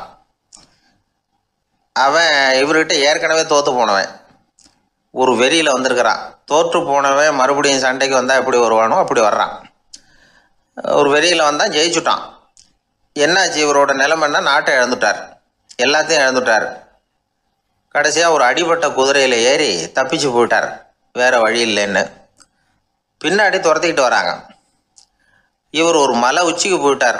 அதுக்கும் அப்பால் போக முடியாது, ஏன்னா அந்த பக்கம் பயங்கர பள்ளம். உல்லாச பயணிகள் கண்டு கழிக்கிற இடம் அது. ஆனால் இவருக்கு அது சாவு பயணத்தின் வாசல், திரும்பவும் முடியாது. அவ்வளவு குறுகிய பாதை அது, வேறு வழியே இல்லை. இந்த நேரம் சூரிய ஒளி மோதிரத்தில் பட்டு மின்னிச்சு. உடனே இவருக்கு ஞாபகம் வந்தது. மோதிரத்தை திறந்து படிக்கிறார். அதில் இருந்த வாசகம், இந்த நிலையும் மாறிவிடும், this too will pass away. அவருக்கு ஒரு தைரியம் வந்தது. பின்னாடி வந்தவங்களும் திசை மாதிரி வேறு எங்கேயோ தேடி போயிட்டாங்க. அவங்க விரட்டிக்கிட்டு வரலன்னா இவ்வளவு அழகான ஒரு இடம் இருக்கிறதே எனக்கு தெரியாமல் போயிருக்குமேன்னு நினச்சார். இவ்வளவு அழகை ரசிக்கிறதுக்காக ஒரு நாட்டையே கூட இழக்கலாம்னு தோணுச்சு அவருக்கு. அமைதியாக அந்த அழகை ரசித்தார். எதிரிகள்லாம் எங்கேயோ போயிட்டாங்க. மன்னர் நாடு திரும்பினார். மறுபடியும் படைகளை திரட்டினார். கொஞ்ச நாளில் படை எடுத்துக்கிட்டு போனார். யாருக்கிட்ட தோற்று போனாரோ அவரையே வெற்றி கண்டு திரும்பி வர்றார். வரவேற்பு விழா பிரமாவப்படுது. ஆடல் பாடல் கோலாகலம். இதை பார்த்ததும் அந்த ராஜாவுக்கு தலைகால புரியல. நம்மளை இனிமேல் யாராலையும் ஜெயிக்க முடியாதுன்னு நினச்சார். அகம்பாவம் லேசாக எட்டி பார்த்தது. இப்போ மறுபடியும் சூரிய ஒளிப்பட்டு மோதிரம் மின்னிச்சு. அதை திறந்து மறுபடியும் படிக்கிறார். இந்த நிலைமையும் மாறிவிடும், this too will pass away. அவ்வளவுதான். அவர் மனசு அடங்க ஆரம்பிச்சுட்டுது, ஆணவம் போயிட்டுது. இதிலேருந்து நாம் தெரிஞ்சுக்க வேண்டியது என்னென்னா, எந்த சூழ்நிலையிலையும் நாம் கவலைப்பட வேண்டியதில்லை. ஏன்னா இங்கே எதுவுமே நிரந்தரம் இல்லை. அந்த ராஜா மாதிரியே நம்ம ஆள் ஒருத்தன் ஒரு மோதிரம் போட்டிருந்தான், அதுக்குள்ளே அவன் எழுதி வச்சிருந்த வாசகம், எதுக்கும் கவலைப்படாதே அப்படிங்கிறது தான். ஒரு நாள் பயங்கரமான கவலையோடு உட்காந்துருந்தான். பக்கத்தில் இருந்தவங்க சொன்னாங்க, இது மாதிரி சந்தர்ப்பத்தில் தான் நீ உன் மோதிரத்தை திறந்து பார்க்கணும்னாங்க. இவனுக்கு கவலையோடு எரிச்சலும் சேர்ந்துக்கிட்டது. அது எப்படி முடியும், இப்போ திருட்டு போனது என்னோட அந்த மோதிரம் தானே அப்படின்னு சொல்லிவிட்டு தலையில் கை வச்சுட்டு உட்காந்துட்டான். இப்படிலாம் சொல்கிறது உண்டு. இருந்தாலும் நாம் எந்த சூழ்நிலையிலையும் கவலைப்பட வேண்டியதில்லை அப்படிங்கிற உண்மையை புரிஞ்சுக்கணும். அப்படி கவலைய வெல்றதுக்கான வழி தெரிஞ்சுட்டதுன்னா வாழ்க்கையில வெற்றி நிச்சயம். ஒருத்தர் தனியா ஒரு இடத்துல கண்ணை மூடிக்கிட்டே உட்கார்ந்துருக்கிறார். தூங்கிட்டு இருக்கிறாரா, தியானம் பண்ணிட்டு இருக்கிறாரா, எப்படி கண்டுபிடிக்கிறது? நமக்கு தெரிஞ்ச வரைக்கும் தூக்கம்னா தலை அடிக்கடி சாயும், அப்புறம் நிமிரும். தியானம்னா ஆடாம அசையாம அப்படியே இருக்கும். இதுதான் நமக்கு தெரிஞ்ச வித்தியாசம். ஆனா தூக்கத்துக்கும் தியானத்துக்கும் நிறைய வித்தியாசம் உண்டு. ஒரு முட்டாள் தூங்க போனால் முட்டாளாகவே திரும்பி வருகிறான். அதே முட்டாள் தியானம் பண்ண போனால் அவன் ஞானியாக திரும்பி வருகிறான். இப்படி எல்லாம் பெரியவங்க சொல்லி வச்சிருக்கிறாங்க. அது இருக்கட்டும், ஞானிகளுக்கு நமக்கு என்ன வித்தியாசம்? இப்ப நாம அழகா ஒரு ரோஜா பூவை பாக்குறோம். ஆஹா, எவ்வளவு அழகா இருக்குது அப்படின்னு ஆச்சரியப்படுறோம். ஒரு ஞானி அந்த ரோஜா பூவை பாக்குறார். அவரும் நினைக்கிறார், ஆஹா இது எவ்வளவு அழகா இருக்குது அப்படின்னு. உலக பொருள்களை நாம எப்படி ஐம்புலன்கள் மூலமா உணர்றோமோ அப்படித்தான் அவங்களும் உணர்றாங்க. அதுல ஒன்னும் வித்தியாசம் இல்ல. அல்வா சாப்பிடுறோம், அது நமக்கு மட்டும்தான் இனிக்கும், ஞானிகளுக்கு எல்லாம் கசக்கும்னு சொல்லுவோம். அப்படி இல்ல, அதுல வித்தியாசம் இல்ல. அப்புறம் ஞானிகளுக்கும் நமக்கு என்னதான் வித்தியாசம்? அந்த வேறுபாடு எந்த கட்டத்துல ஆரம்பமாகுது அதை இப்ப பாப்போம். இப்ப மறுபடியும் அந்த ரோஜா பூ கிட்ட போவோம். ஞானி அதை பாக்குறார். ஆஹா எவ்வளவு அழகா இருக்குன்னு நினைக்கிறார். அதுக்கப்புறம் அதையே நினைக்கிறது இல்ல, வேற வேலையை பார்க்க போடுவார், அல்லது இயற்கையின் ஆற்றலை பத்தி நினைக்க ஆரம்பிச்சிருவார். அவ்வளவுதான். ஆனா நாம அப்படி செய்ய மாட்டோம். நாம என்ன செய்வோம் தெரியுமா? முதல்ல அந்த ரோஜா பூவை பார்ப்போம். ஆஹா எவ்வளவு அழகா இருக்குது இந்த ரோஜா பூன்னு நினைப்போம். அந்த அழகை ரசிப்போம். அப்புறம் இந்த மலர் நம்ம கிட்ட இருந்தா எவ்வளவு அழகா இருக்கும்னு நினைப்போம். அதுக்கப்புறம் அந்த மலர் நமக்கு வேணும்னு நினைப்போம். அதுக்கு அடுத்த கட்டம், அந்த மலர் இல்லைன்னா நம்மால வாழ முடியாதுங்கிற நிலைமைக்கு வந்துருவோம். உடனே அந்த மலர் அடையறதுக்கு முயற்சி பண்ணுவோம். அதுக்கு யாராவது தடையா இருந்தா அவங்க மேல நமக்கு கோபம் வரும். அந்த கோபத்தின் காரணமா நம்ம விவேக புத்தியை இழந்துருவோம். யாருகிட்ட எப்படி நடந்துக்கணுங்கிறத மறந்துடுவோம். அதன் காரணமா ஞாபக மறதி ஏற்படும். அதாவது முன்பு விவேக புத்தி மழுங்கி இருந்ததுன்னா அது இப்ப அடியோட இல்லைங்கிற நிலைமை வந்துடும். அதன் காரணமா நம்ம புத்தியை இழந்துருவோம், கடைசியில அழிவோம். இந்த நிலைமை நமக்கு வந்துடக்கூடாதுன்னா அதுக்கு என்ன செய்யணும்? நமக்கு கெடுதல் செய்யக்கூடிய ஆசைகளை ஆரம்பத்திலேயே கிள்ளி எறிஞ்சிடணும். ஒரு விஷயம் என்ன தெரியுமா? எந்த ஆசைக்குமே முதல்ல வலு கிடையாது. அதை பத்தி நாம நினைக்க நினைக்கதான் அதுக்கு வலு உண்டாகுது. இளம் தளிரா இருந்தது இப்ப பெரிய மரமா ஆயிடுது. ஞானிகள் இந்த அளவுக்கு அதை வளர விடுறது இல்ல. அதுதான் நமக்கும் அவங்களுக்கும் உள்ள வித்தியாசம். ஒரு இளைஞன் கையில ஒரு குச்சியை வச்சுக்கிட்டு நடந்து போயிட்டு இருக்கிறான். இன்னொரு வயசானவர் கையில ஒரு குச்சியை வச்சுக்கிட்டு நடந்து போறார். அது அவருக்கு ஊன்றுகோல். அது இல்லைன்னா அவரால் நடக்க முடியாது. அது தவறி கீழே விழுந்தா அவரும் விழுந்துருவார். ஆனா அந்த இளைஞன் அப்படி இல்ல. அவனுடைய கைத்தடியை யாராவது எடுத்துட்டு போனா கூட அவன் கவலைப்பட மாட்டான். அவன் அந்த கைத்தடியை பயன்படுத்துறது மாதிரிதான் ஞானிகள் உலக பொருள்களை பயன்படுத்துறாங்க. ஆனா நம்ம மாதிரி சாதாரண ஆளுங்க அந்த வயசானவர் கைத்தடியை பயன்படுத்தினது மாதிரி உலக பொருள்களை பயன்படுத்துறோம். இதுதான் ஞானிகளுக்கும் நமக்கும் உள்ள வித்தியாசம். ஞானிங்கிறவர் பொருள்களை துறக்க மாட்டார், அதுகள் பேர்ல உள்ள பற்றுதலை தான் துறப்பார். எனக்கு தெரிஞ்ச ஞானி ஒருத்தர் இருக்கிறார். அவர் சொன்னார், 1988 ஜூன் மாதம் 1 தேதியை என்னால மறக்க முடியாதுன்னார். ஏன்னு கேட்டேன். அதுதான் எனக்கு ஞானம் வந்த நாள்னார். அப்படியா? ஆமா, அன்னைக்குதான் எனக்கு கல்யாணம் ஆச்சு, என் மனைவி பேரு ஞானம் அப்படின்னார். அதனால ஞானம் ஒவ்வொருத்தருக்கும் ஒவ்வொரு மாதிரி வரும். அதனால நாம ஞானிகளுடைய வாழ்க்கையை பார்த்து அவர்களை நெருங்க முடியுமான்னு பார்க்கணும். அந்த முயற்சி நமக்கு தேவை. அந்த வகையில நம்ம வாழ்க்கையை அமைத்து கொண்டால் வாழ்க்கையில படிப்படியா முன்னேறலாம், படிப்படியா வாழ்க்கையை அனுபவிக்க முடியும். ஒரு ராஜா இருந்தார். அவருக்கு என்ன பொழுதுபோக்கு தெரியுமா? தன்னை சுத்தி இருக்கிறவங்க கிட்ட ஏடா கூடமா ஏதாவது கேள்வி கேட்க வேண்டியது, அவங்க பதில் சொல்ல தெரியாம முழிக்கிறாங்கல்ல, அதை பார்த்து ரசிக்க வேண்டியது. இப்படி ஒரு சுபாவம் அவருக்கு. ஒரு நாள் அவருடைய மந்திரி ஒருத்தர் அவர்கிட்ட மாட்டினார். அவரை கிட்டத்துல கூப்பிட்டு, அமைச்சரே எனக்கு ஒரு சந்தேகம்னார். என்னன்னாரு அமைச்சர்? கடவுள் இருக்கிறாரா அப்படின்னு ஒரு கேள்வி கேட்டாராம். ஆமா இருக்கிறார் அப்படின்னாராம் அவரு. அவர் என்ன சர்வ வல்லமை படைச்சவரா அப்படின்னாராம். ஆமா அரசே, அவன் இல்லாம ஒரு அணுவும் அசையாது.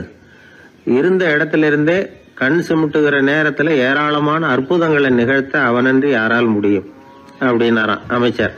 இந்த இடத்துலதான் எனக்கு இன்னொரு சந்தேகம்னாரா ராஜா. என்ன சொல்லுங்கன்னார். நீங்க சொல்றீங்க அவர் சர்வ வல்லமை படைச்சவர், இருந்த இடத்துல இருந்தே ஏராளமான அற்புதங்களை செய்யக்கூடியவர்னு.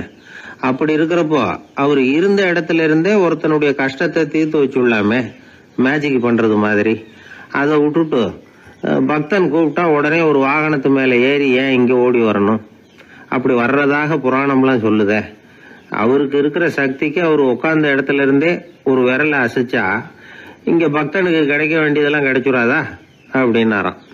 அமைச்சர் யோசனை பண்ணி பார்த்திருக்கார். அப்புறம் சொன்னாராம், மன்னா இந்த கேள்விக்கான பதில சமயம் வர்றப்போ உங்களுக்கு சொல்றேன் அப்படின்னு சொல்லிவிட்டு அப்போதைக்கு அவர்கிட்ட இருந்து தப்பிச்சார். கொஞ்ச காலம் கழிச்சு ஒரு நாள் ராஜா உல்லாச பயணம் புறப்பட்டார். அவருடைய குடும்பம், உறவினர்கள் எல்லாரும் சேர்ந்து போனாங்க. ஒரு பெரிய படகுல ஏறி ஒரு நதியை கடந்து போயிட்டு இருக்கிறாங்க. அந்த படகோட ஒரு முனையில ராஜா உட்கார்ந்து நதியோட அழகை ரசிச்சுக்கிட்டு இருக்கிறார். இன்னொரு முனையில அமைச்சர் இளவரசனுக்கு ஏதோ வேடிக்கை காட்டிக்கிட்டு இருக்கிறார். அந்த படகு நடு ஆத்துல போயிட்டு இருக்குது. அப்போ தொப்புன்னு ஒரு பெரிய சத்தம். அரசே, நம்ம இளவரசர் ஆத்துல விழுந்துட்டார் அப்படின்னு அலறினார் அமைச்சர். அவ்வளவுதான். உடனே ராஜா குபீர்னு ஆத்துல பாஞ்சார். மகனை தேட ஆரம்பிச்சுட்டார். அங்கேயும் இங்கேயும் கொஞ்ச நேரம் அல்லாடினாரு. மகனை காணல. அதுக்கப்புறம் மந்திரியும் ஆத்துல குதிச்சு ராஜா கிட்ட வந்தார். அரசே, இளவரசர் படகுல பத்திரமா தான் இருக்கிறார்.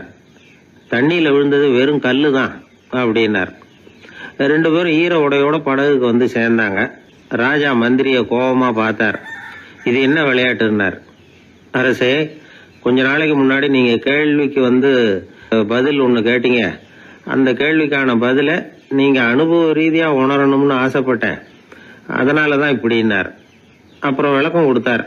அரசே, ஒரு பக்தனுக்கு கஷ்டம்னா இருந்த இடத்துல இருந்து அதை தீர்த்து வைக்கலாமே கடவுள், ஏன் நேர்ல ஓடி வரணும் அப்படின்னு கேட்டீங்க. இப்ப நடந்தது என்ன? இளவரசர் தண்ணியில விழுந்துட்டாருன்னதும் நீங்க ஊன்னு சொல்லி ஒரு விரலை காட்டினா போதும், உடனே தண்ணியில குதிக்கிறதுக்கு ஏராளமான காவலர்கள் இங்க இருக்கிறாங்க. ஆனா நீங்க என்ன செஞ்சீங்க? இளவரசர் விழுந்துட்டாருன்னதும் அவர் எந்த பக்கம் எந்த திசையில விழுந்தாருன்னு கூட கேட்காம உடனே தண்ணியில குதிச்சிங்க. அப்படி உங்களை குதிக்க வச்சது எது?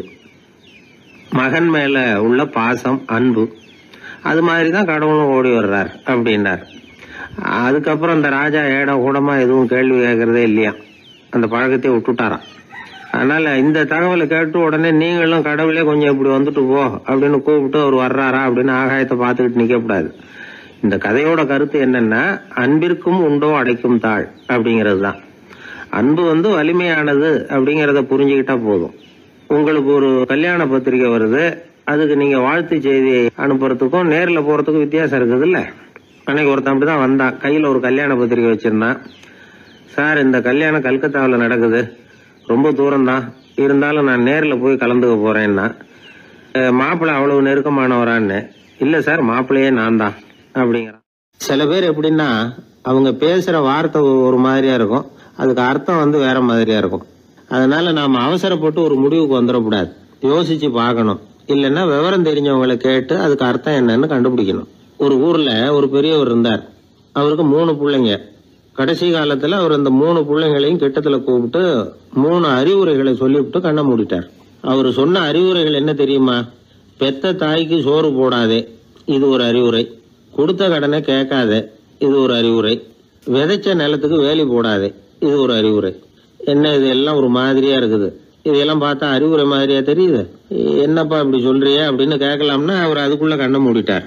சரி, அப்பா சொல்லிவிட்டு போன அறிவுரைக்கு அர்த்தம் என்ன, அதை எப்படியாவது கண்டுபிடிப்போம் அப்படின்னு சொல்லி அந்த 3 பிள்ளைங்களும் ஆளுக்கு ஒரு அறிவுரையை எடுத்துக்கிட்டு வெளியில புறப்பட்டாங்களாம், விவரம் தெரிஞ்சவங்களை கேட்கலாம்னு. ஒரு பெரியவர் வந்தார். அவரை பார்த்து விளக்கம் கேட்டாங்க.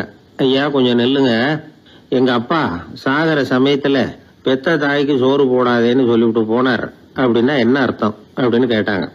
அந்த பெரியவர் கொஞ்சம் யோசனை பண்ணி பார்த்துட்டு அப்புறம் விளக்கம் சொன்னார். பெத்த தாய்க்கு சோறு போடாதேன்னா பொதுவா வயசானவங்களுக்கு அடிக்கடி கோபம் வரும். மருமகளோ மற்றவங்களோ சோறு போட்டா சீரா போட்டா ஐயோ குறைச்சி போடுறாளே, தாராளமா போடுறதுக்கு மனசு வரலையேம்பாங்க. தாராளமா போட்டா ஐயோ இப்படி மாட்டுக்கு கொட்டுறது மாதிரி கொட்டுறாளேம்பாங்க. ஆக எப்படி போட்டாலும் கோபம் வரும். அதனால இவங்களுக்கெல்லாம் நாம சோறு போடக்கூடாது, அவங்களா எடுத்து போட்டுக்கிற மாதிரி அவங்களுக்கு முன்னாடி வச்சுடணும். அதுதான் புத்திசாலித்தனம். அததான் உங்க அப்பா பெத்த தாய்க்கு சோறு போடாதேன்னு சொல்லியிருக்கிறார்.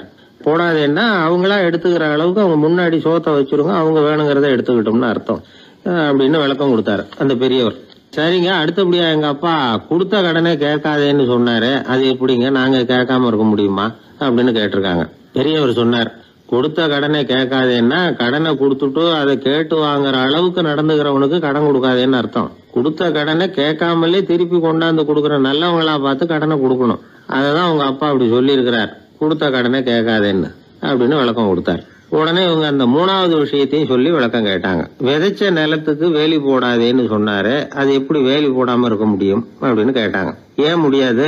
நம்ம நிலத்தை சுத்தி இருக்கிற நிலத்துக்கு சொந்தக்காரங்க எல்லாம் நல்லவங்களா இருந்துட்டா நம்ம நிலத்துக்கு வேலி போட வேண்டிய அவசியம் இல்லையே, வேற பாதுகாப்பு தேவையில்லையே.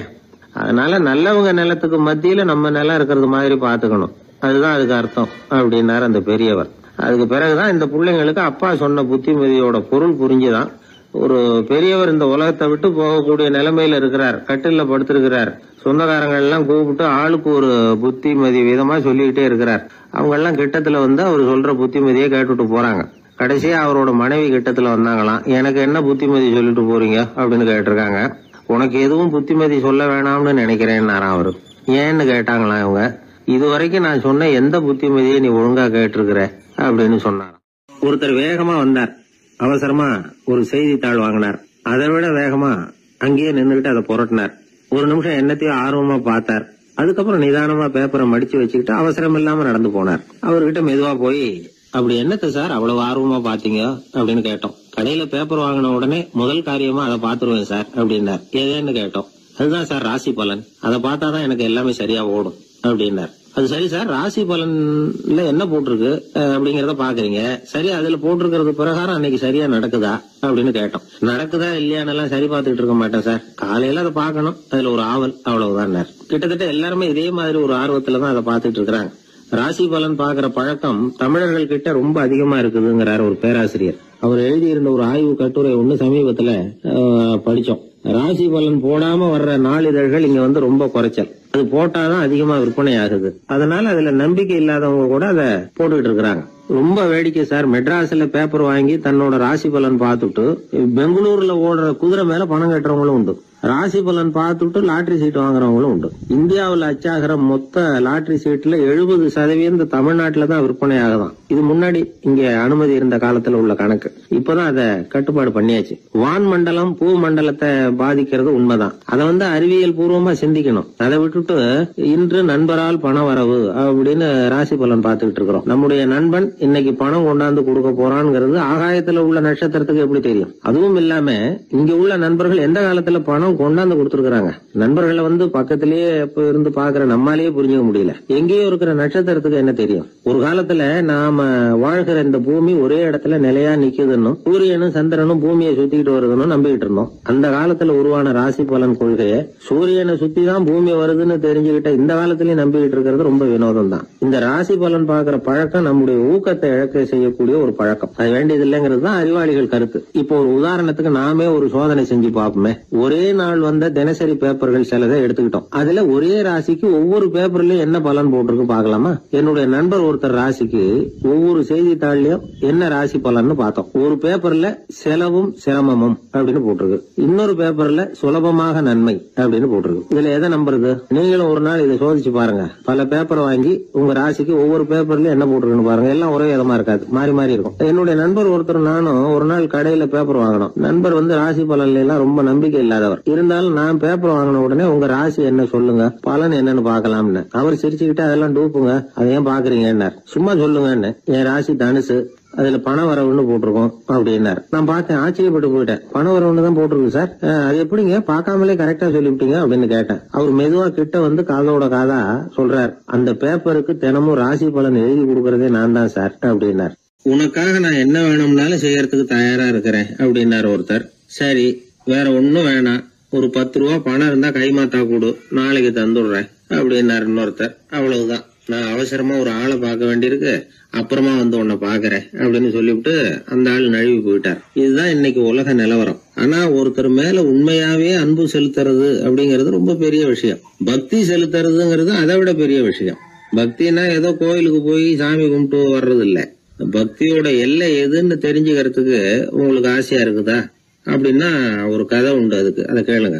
அதாவது மயூர சர்மன் அப்படின்னு ஒருத்தர் இருந்தான். கிருஷ்ணர் மேல அவன் ரொம்ப பக்தியா இருந்தான். ஒரு நாள் கிருஷ்ணர் வந்து அவனை பார்த்துட்டு போலாம்னு நினைச்சு வந்தாரு. கிருஷ்ணரை பார்த்த உடனே அவனுக்கு ரொம்ப மகிழ்ச்சி இருக்காது அப்படின்னா, ஏன்னா வழக்கமா பக்தர்கள் தானே பகவான் கிட்ட ஏதாவது கேட்கறது வழக்கம். இங்க வந்து பகவான் வந்து பக்தனை பார்த்து கேட்க ஆரம்பிச்சுட்டாரு. இத பாருப்பா, உன்கிட்ட நான் ஒண்ணு கேட்பேன், கொடுப்பியா அப்படின்னார். பக்தன் மாட்டேன் நான் சொல்லுவான், நீங்க என்ன கேட்டாலும் அதை கொடுக்கறதுக்கு நான் சித்தமா இருக்கிறேன் அப்படின்னா மயூர சர்மன். உன்னோட மகன் ஒருத்தன் இருக்கானே 5 வயசுல, அவன் தான் எனக்கு வேணும்னாரு. இவன் கொஞ்சம் கூட தயங்கல, சரி தந்தேன் அப்படின்னு சொல்லிவிட்டான். கிருஷ்ணர் பார்த்தார், அவன் உடம்பு பூராவும் எனக்கு தேவையில்லை, அவன் உடம்போட வலது பாகம் மட்டும் எனக்கு போதும்னார். அதுக்கும் சரி அப்படியே கொடுக்குறேன்னா இவன். அந்த சின்ன பையனை நிக்க வச்சு அவன் தலையில இருந்து ஒரு ரம்பத்தால அறுக்கணும், அப்பதானே அது 2 பாகமா ஆக்க முடியும் அப்படின்னாரு. சரி அப்படியே செய்யறேங்கிறான் அவன். அந்த ரம்பத்தை நீ ஒரு பக்கம் பிடிச்சுக்கணும், உன்னோட மனைவி ஒரு பக்கம் பிடிச்சுக்கணும், நீங்க 2 பேரும் அப்படி பிடிச்சுக்கிட்டு அதை அறுத்து அவனை 2 துண்டாக்கணும் அப்படிங்கிறார். அதுக்கும் சரிங்கிறான். அப்படி செய்யறப்போ நீயும் அழப்படாது, உன்னுடைய மனைவியும் அழப்படாது அப்படின்னு அடுத்த கண்டிஷன். அதுக்கும் சரிங்கிறான். அடுத்த அப்படி ஒரு கண்டிஷன் போடுறார், அதாவது உன்னுடைய மகனும் அழப்படாது அப்படிங்கிறார். அதுக்கும் சரின்னு ஒத்துக்கிட்டான். இவ்வளவு நிபந்தனைகள் பேர்ல தான் உன் மகனோட வலது பாகத்தை நான் ஏத்துக்குவேன், இல்லைன்னா ஏத்துக்க மாட்டேன் அப்படின்னு சொல்லிவிட்டார் அவர். உங்களோட அத்தனை நிபந்தனைகளுக்கும் கட்டுப்பட்டு நாங்க நடக்கிறோம் அப்படின்னு சொல்லிவிட்டான் மயூர சர்மன். உடனே மகனை கூப்பிட்டான். அவன் வந்து நின்னான், அவனை குளிப்பாட்டினான், புது ஆடைகள் போட்டு விட்டான். அதுக்கப்புறம் ஒரு ரம்பத்தை எடுத்து அறுக்க ஆரம்பிச்சான். ஒரு பக்கம் அவன், இன்னொரு பக்கம் அவனுடைய மனைவி, நடுவுல அந்த பையன். அவங்க 2 பேர் கண்ணிலேயும் கண்ணீர் கொஞ்சம் கூட வரவே இல்லை. ஆனா அந்த சின்ன பையனோட இடது கண்ணில இருந்து மட்டும் கண்ணீர் வழிய ஆரம்பிச்சுட்டுது. இத கிருஷ்ணர் பார்த்துட்டார். என்னோட நிபந்தனைப்படி நீங்க நடந்துக்கல, அதனால உங்க பையனோட வலது பாகம் எனக்கு வேணாம்னு விட்டார். நாங்க 2 பேரும் அழலையே அப்படின்னா மயூர சர்மன். நீங்க அழல சரி, ஆனா உங்க பையனோட இடது கண்ணு மட்டும் அழுதுது அப்படின்னார். உடனே அந்த சின்ன பையன் என்ன சொன்னான் தெரியுமா? ஐயா, என் உடம்போட வலது பாகத்தை மட்டும் தானே பகவான் வந்து கேட்டாரு, வலது பாகம் பண்ணின புண்ணியத்தை இடது பாகம் பண்ணலையே அப்படின்னு நினைச்சுதான் இடது கண் அழுதுகிட்டு இருக்குது அப்படின்னா. உடனே கிருஷ்ணர் கண்ணுல தண்ணி வர ஆரம்பிச்சுட்டுதான். அந்த பையனை கட்டி பிடிச்சுக்கிட்டார். அவன் பழைய மாதிரி முழுசா ஆயிட்டான். இதுதான் பக்தியின் எல்லை அப்படின்னு விளக்கம் கொடுத்தார் ஒரு ஆன்மீக பேச்சாளர். பக்தியோட எல்லையை புரிஞ்சுக்கிறதுக்காக இந்த கதை. நீங்க உடனே பகவான் வந்து இப்படி எல்லாம் வந்து நின்னுகிட்டு பையனை வெட்டி விடு அப்படின்னு எல்லாம் கேட்பாரா அப்படின்னு எல்லாம் கற்பனை பண்ணக்கூடாது. ஆன்மீக விஷயங்களை வந்து ஆன்மீக நோக்கத்துல புரிஞ்சுக்கணும், அதுதான் முக்கியம். பக்தியோட எல்லைக்கே நம்மால போக முடியலன்னாலும் ஒரு ஓரத்துக்காவது போய் சேர முடியுதா அப்படின்னு முயற்சி பண்ணி பார்க்கலாம். அதுக்காக தான் இவ்வளவு. இப்போ நம்ம ஆளுங்களோட பக்தி எந்த அளவுக்கு இருக்குங்கிறத புரிஞ்சுக்கிறதுக்கு வேணும்னா ஒரு உதாரணம் சொல்லலாம். ஒருத்தர் கடவுள்கிட்ட வேண்டிக்கிட்டாராம், நான் செய்யற வியாபாரத்துல இன்னைக்கு 1000 ரூபாய் லாபம் கிடைச்சதுன்னா அதுல 500 ரூபாய உன் கோயிலுக்கு வந்து உண்டியல்ல போட்டு விடுறேன் அப்படின்னு வேண்டிக்கிட்டார். சொல்லிவிட்டு வியாபாரம் பண்ணார். 1000 ரூபாய் கிடைக்கல, 500 ரூபாய் தான் லாபம் கிடைச்சது. அவர் அதுக்கப்புறம் அந்த கோயிலுக்கு போகல. ஏங்க, கிடைச்ச 500ல பாதிய உண்டியல்ல போட்டு விடுறது தானே நியாயம் அப்படின்னு கேட்டாங்க. அதுக்கு அவரு முறைச்சு பாக்குறார். அப்புறம் சொல்றார், விவரம் தெரியாம பேசாதீங்க, கடவுள் ஏற்கனவே அவரு பங்கு 500 ரூபாயை எடுத்துக்கிட்டு மீதி 500 ரூபாய் தான் எனக்கு கிடைக்கிறது மாதிரி பண்ணிருக்கிறார், அதனால இது எனக்கு சேர வேண்டிய பங்கு அப்படின்னு சொல்லிவிட்டார். இவரோட பக்தியின் எல்லை எந்த அளவுல இருக்குது பாத்தீங்களா? வாழ்க்கையே வெறுத்து போச்சு சார் அப்படின்னு சொல்லிட்டு வந்தான் ஒருத்தன். ஏன்பா அப்படி சொல்ற அப்படின்னு. நான் இந்த உலகத்துக்கு தேவையே இல்லை சார் அப்படின்னா. இந்த உலகத்துல தேவையில்லாம எதுவுமே இல்லையே என்ன நிமிர்ந்து பார்த்தான். இப்போ உன் உடம்புல இருக்கிற காலை மட்டும் எடுத்துருவோமா, அது உனக்கு தேவையில்லை அப்படின்னு. அது எப்படி, நடக்கிறதுக்கு அது வேணாமான்னா. சரி அதை விட்டுரு, கையை மட்டும் எடுத்துருவோம் அப்படின்னு. அப்புறம் சாப்பிடுறது எப்படின்னா. சரி அப்படின்னா இப்போ உன் உடம்புல தேவையில்லாம அனாவசியமா இருக்கிற ஒரு பகுதியை சொல்லு, அதை மட்டும் எடுத்துருவோம்னு. அவன் யோசனை பண்ண ஆரம்பிச்சான். அப்புறம் மெதுவா சொன்னான், எல்லாமே அவசியமா தான் தோணுது அப்படின்னு சொல்லி அவன் சொன்னான். நீ சொன்னதுக்கு அப்புறம் யோசனை பண்ணி பார்த்தா எல்லாமே அவசியம்னு எனக்கு தோணுதுன்னா. உனக்கு எல்லாமும் அவசியம், ஆனா நீ இந்த உலகத்துக்கு அவசியம் இல்லை அப்படித்தானே? இப்பதான் அவன் குழம்ப ஆரம்பிச்சான். இன்னைக்கு பாருங்க, நிறைய இளைஞர்கள் இப்படிதான் தன்கிட்ட என்ன இருக்குங்கிறது தெரியாமலே தடுமாறிட்டு இருக்கிறாங்க. அவங்க யாருங்கிறது அவங்களுக்கு அடையாளம் தெரியறது இல்ல. விலங்குகள்லாம் பாருங்க, பறவைகள் மாதிரி விண்ணுல பறக்கணும் அப்படின்னு ஆசைப்படுறது இல்ல. ஒரு பசுமாடு பருந்து பறக்கிறத பார்த்துட்டு நாமளும் அது மாதிரி பறக்கணும் அப்படின்னு 4 காலையும் தூக்குறது இல்ல. சரி, ஆனா ஒரு மனுஷன் என்ன நினைக்கிறான்னா, அவங்கிட்ட என்ன திறமை இருக்கு அப்படிங்கறத அவனுக்கு புரியாம நடந்துக்கிறான். சரி, ஒரு மனுஷங்கிட்ட என்ன திறமை இருக்குங்கிறத எப்படி கண்டுபிடிக்கிறது? இந்த உலகத்துல இருக்கிற ஒவ்வொரு மனிதனுக்கும் ஒரு தனித்தன்மை உண்டு. அதாவது ஒருத்த மாதிரி இன்னொருத்தன் இருக்கிறது இல்ல. ஆனாலும் உளவியல் நிபுணர்கள் மனிதர்களின் குணாதிசயங்களை வச்சு அவங்கள 3 வகையா பிரிக்கிறாங்க. சில பேர் எப்படின்னா, தான் சம்பந்தப்பட்ட வேலையோட இருந்து விடுறதில்ல. எதிர இருக்கிறவன் செய்யற வேலை, இன்னொரு பிரிவுல இருக்கிறவன் செய்யற வேலை எல்லாத்திலையும் தலையிடுவாங்க. மனோ தத்துவத்துல இதுக்கு டாமினன்ஸ்னு பேர். இப்படிப்பட்ட குணாதிசயம் உள்ளவங்க எதுக்கு பொருத்தம் தெரியுமா? ஒரு நிறுவனத்தை தலைமையேற்று நடத்துறது, நிர்வாக பொறுப்பு வகிக்கிறது, இது மாதிரி பணிகளுக்கெல்லாம் இவங்க ரொம்ப பொருத்தமா இருப்பாங்க. 2வது வகை மனிதர்கள் எப்படின்னா, இவங்க ரொம்ப இனிமையா பேசுவாங்க, திறமையா பேசுவாங்க, அடுத்தவங்களோட பேசுறதுக்கு ஆசைப்படுவாங்க. இப்படிப்பட்டவங்க எல்லாம் விற்பனை துறையில வேலை பார்க்கறதுக்கு ரொம்ப பொருத்தம். இதை தவிர 3வது வகை மனிதர்கள் உண்டு. அவங்க எப்படின்னா, இவங்களுக்கு பகுத்து உணரும் ஆற்றல் உண்டு, உறுதிப்பாடு உண்டு, அடுத்தவங்களோட அதிகம் பேச மாட்டாங்க. இன்னும் சொல்ல போனா 4 பேரோட பேசுறதே அவங்களுக்கு பிடிக்காது. செய்யற வேலையை நுணுக்கமா செய்வாங்க. எந்த பிரச்சனையா இருந்தாலும் சரி, அது சம்பந்தமா எல்லா விவரங்களையும் சேகரிப்பாங்க. இந்த வகை மனிதர்களுக்கு ஆராய்ச்சி வேலை, அக்கவுண்டன்ட் வேலை, இது மாதிரியான பொறுப்புகளை கொடுக்கலாம். ஒவ்வொரு மனிதனையுமே கொஞ்சம் கூர்ந்து கவனிச்சு பாருங்க. அவனுக்குள்ள இந்த 3 விதமான திறமைகளும் உண்டு. எது அதிகம் எது குறைவு அப்படிங்கறதுலதான் வித்தியாசம். நாம ஒவ்வொருத்தரும் கொஞ்சம் சுயமா சிந்திச்சு பார்க்கணும். நாம இந்த 3 வகையில எந்த வகை அப்படிங்கறத நாமளாதான் தேடி கண்டுபிடிக்கணும். இப்ப சொல்லப்பட்ட 3 குணங்களுமே ஆளுமை சம்பந்தப்பட்டது. இதுல ஒருத்தருடைய இயல்பு, திறமை இதெல்லாம் அடங்காது. இதெல்லாம் தனி. இதையெல்லாம் யார் நினைச்சாலும் முறையா பயிற்சிகள் மூலமா வளர்த்துக்கலாம். இப்ப திறமைய பயிற்சி மூலமா நம்ம வளர்த்துக்கலாம், இயல்பு இதையெல்லாம் வளர்த்துக்கலாம். முன்னாடி சொன்னது மாதிரி நாம எந்த வகையான ஆசாமிங்கிறத புரிஞ்சுக்கிட்டு அதுக்கு தகுந்த மாதிரி ஒரு வேலையை தேடிக்கிட்டோம்னா வாழ்க்கை நல்ல விதமா அமையும். அதுக்கப்புறம் நான் இந்த உலகத்துக்கு தேவையில்லை அப்படின்னு சொல்லிட்டு இருக்க வேண்டிய அவசியம் வராது. அதனால நம்முடைய குணம் என்ன, நாம எப்படிப்பட்டவர் அப்படிங்கறத அடிப்படையில தெரிஞ்சுக்கிட்டு அதுக்கு தகுந்த மாதிரி ஒரு தொழிலை வாழ்க்கையில தெரிஞ்சுக்கிறது, ஏற்றுக்கிறது நல்லது. இப்போ ஒரு அக்கவுண்டன்ட் வேலைக்கு இன்டர்வியூ நடந்தது. ஒருத்தர் வந்தார். அந்த நேர்காணல்ல அவர்கிட்ட ஒரு கேள்வி கேட்டாங்க. ஏன்னா அவர் வந்திருக்கிறது இந்த ரொம்ப கணக்கு சம்பந்தப்பட்ட வேலை, அக்கவுண்டன்ட் வேலை. அதனால இந்த நேர்காணல்ல அவர்கிட்ட கேட்டாங்க, 8, 3 இது 2 பெருக்குனா என்ன அப்படின்னு கேட்டாங்க. அவர் என்ன சொல்லிவிட்டார், 23ன்னு சொல்லிவிட்டார். 8 3 பெருக்குனா 24ன்னு சொல்லியிருக்கணும். ஏதோ அவசரத்துல 23ன்னு சொல்லிவிட்டார் பதில். சரி போன்னு சொல்லிவிட்டாங்க. அவர் வெளியில வந்துட்டார். வெளியில வந்ததும் யோசனை பண்ணார், அடடா 8 3 பெருக்க சொன்னாங்க, நம்ம 24ன்னு சொல்றதுக்கு பதிலா 23ன்னு சொல்லிவிட்டோம். இந்த சின்ன கணக்கு கூட நமக்கு தெரியல அப்படின்னு நினைச்சிருப்பாங்களே, நிச்சயமா நமக்கு இந்த வேலை கிடைக்காது அப்படின்னு முடிவு பண்ணிட்டு போயிட்டார். ஆனா பாருங்க, 10வது நாள் அவருக்கு அப்பாயின்மெண்ட் ஆர்டர் வந்துட்டுது. வேலையில உடனே சேர்ந்துங்க அப்படின்னு.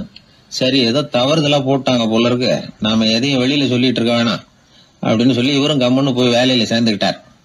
ரொம்ப நாள் கழிச்சு வேலை நிரந்தரமானதும் மெதுவா மேனேஜர் கிட்ட போய் உண்மையை சொன்னார். சார், அன்னைக்கு நேர்காணல்ல இன்டர்வியூல 8 3 இத பெருக்குனா என்ன விடை அப்படின்னு கேள்வி கேட்டீங்க. நான் தவறுதலா